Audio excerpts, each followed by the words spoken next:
நான் ராஜேஷ் மாரியப்பன். இப்போ நம்ம பார்த்துட்டு இருக்கிறது வந்து என்னோடய கார் ஷெட்டு. இந்த கார் ஷெட்டுக்கு வந்து டபுள் சைடு வந்து ஓப்பன் இருக்குது.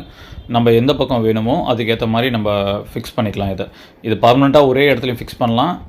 ஒரு 2-3 பேர் சேர்ந்தோன்னா ஈஸியாக இதை வந்து மூவ் பண்ணி வச்சிடலாம். இது யாருக்கு பெருசாக யூஸ் ஆகும் அப்படின்னு பார்த்தீங்கன்னா, கவர்ட் கார் பார்க்கிங் இல்லாதவங்களுக்கு இது பெரிய லெவலில் யூஸ். இதோட ஃப்ரேம்ஸ்லாம் பார்த்திங்கன்னா வந்து எம்எஸ் பைப்பில் பண்ணியிருக்காங்க. இது திக் ஷீட் ஒன்று கொடுத்துருக்கிறதுனால வந்து வாட்டர் லீக்கேஜ் வந்து ரெய்னி சீசனில் இல்லை. இது கீழே வந்து ஃபுல்லாகவே இப்படி படிஞ்சு இருக்கிறதுனால எலி போகிற தொல்லை சுத்தமாக கிடையாது. இதில் வந்து ஒரு 3 டைப்ஸ் இருக்குது இந்த ஷெட்டில். இது வந்து எஸ்யூவி பெரிய காருக்கான ஷெட்டு, இதுலேயே சின்ன காருக்கான ஷெட்டும் இருக்குது. அதே மாதிரி வந்து ஆட்டோமேட்டிக்கில் பார்த்தீங்கன்னா ஒன் சைடு வாலில் ஃபிக்ஸ் பண்ணிவிட்டு சுவிட்ச் போட்டால் கீழே இறங்குற மாதிரியும் இருக்குது. இந்த ப்ராடக்டோட ஃபுல் வீடியோ லிங்க் வந்து இந்த ஷார்ட்ஸ் டிஸ்கிரிப்ஷனில் இருக்குது, செக் பண்ணிக்கோங்க.